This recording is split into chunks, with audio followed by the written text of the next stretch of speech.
이재명 대표의 과거 공직선거법 위반 재판에서 허위 진술의 혐의로 재판에 넘긴 김모 씨, 이른바 위증교사 사건, 기억하실 텐데요. 오늘 위증교사 사건 관련해서 재판이 있었습니다. 화면부터 만나보겠습니다. 오늘 첫 공판인데 혹시 한 말씀만 부탁드리겠습니다. 그 상대방 변호인 측에서 퇴정 의견서 제출했는데 혹시 그거에 대해서 어떻게 생각하시는지. 애초에 이게 법조항이 하나 있는 거예요. 위증 하나. 그런 사건을 지금 단독으로 합의부로 보내놓고 또 합의부에서 필요도 없는 공판 준비 기일까지 2회나 열었는데 그 사이에 준비할 거 다 준비해서 증거 신청하고 증인 신청하면 되는데 오늘 나와서 떡하니 변호인 바꿔서 기록 못 봤다. 이거 말이 안 된다는 거죠. 국회의원도 아니고 야당 대표도 아니고 그냥 일반인으로서 자신의 그 범죄에 대해 그 모든 걸 뉘우치고 자백해서 지금 재판을 받으려고 하는데 이거를 그 국회의원이란 신분을 이용해서 자꾸 지연시키는 것이 과연 올바른 행동인가. 지난번에 이재명 대표 위증 공범이 재판이 너무 미뤄진다고 불만을 토로했었는데 오늘은 구자영 차장님, 아예 이재명 대표 앞에 진술 심리적으로 큰 부담이 된다. 재판 앞두고 재판부에 이재명 대표 퇴정을 요청했어요. 네. 그러니까 형사소송법에 따르면 이게 증언을 할 때 굉장히 이제 신변 위협을 느낀다라고 해서 이 당사자, 이 증인이나 이 감정인을 퇴정을 요구해달라고 재판부에 요구할 수 있다고 합니다. 그런데 이제 이재명 대표의 경우는 잘 아시다시피 성남시장을 2번 하셨고 경기도지사를 했기 때문에 이분이 지금 성남에서 여전히 사업을 하고 있기 때문에 성남에 영향력이 있는 이재명 대표 앞에서 이 자신이 증언을 했을 경우에는 불이익을 받을 수가 있어서 있는 그대로 증언하기가 좀 어렵다. 그러니까 이재명 대표가 퇴정할 수 있도록 좀 조치를 해달라. 이렇게 재판부에 요구를 한 겁니다.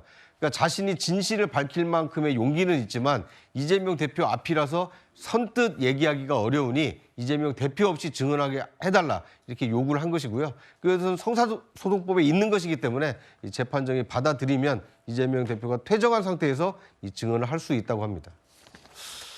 설전 변호사님, 오늘 재판이 이어졌고 이재명 대표가 직접 저렇게 재판에 나와서 본인 스스로도 여러 변론을 했는데 사실 위증교사 이재명 대표가 구속을 면했을 때 3대 혐의 중에 하나였고 검찰은 가장 자신만만한 녹취록도 갖고 있기 때문에 위증교사 혐의 입증이 자신의 했던 검찰의 그 위증교사 혐의인데 본인이 검찰의 공소장을 유리한 방향으로만 썼다. 오늘 재판 과정에서 저렇게 얘기를 좀 했더라고요. 글쎄요. 원래 이제 공소장이라는 것은 검찰의 주장입니다.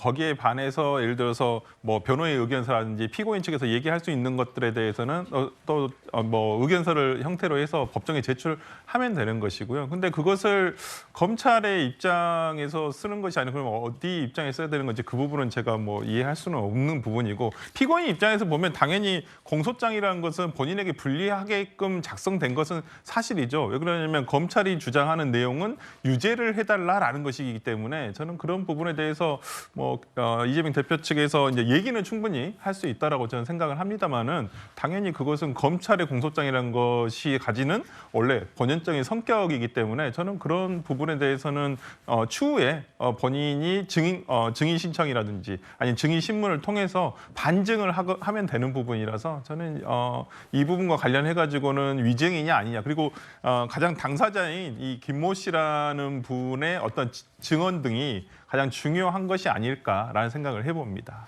검찰이 오늘 위증교사 혐의를 입증하고 재판에서 주장을 할 때 이 위증 공범인 김모 씨 딸이 결혼할 때 이재명 대표가 축의금을 냈다. 두 사람의 인연이 간단하지 않다는 주장을 검찰은 한 모양인데 반면 이재명 대표는 공소장 내용이 너무 검찰의 주장 일방적이다라는 표현까지 쓰면서 직접 반박을 했습니다. 알겠습니다. 오늘 있었던 위증교사 혐의 첫 재판까지 만나봤습니다.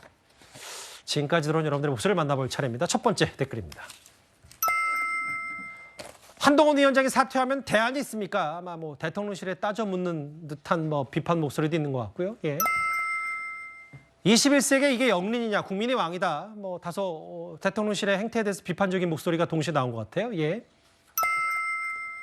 경호원들은 왜 몰래카메라가 든 목사가 드나들게 놔두었는지 김건희 여사 관련 명품백 논란 이렇게 비판하셨습니다. 이번 총선 참 버라이어티를 하셨고요. 맞습니다. 좀 다이나믹하네요. 정치가 국민을 걱정해야 되는데 국민이 정치를 걱정하네. 빼는 말씀까지 댓글 5개 모두 감사드립니다.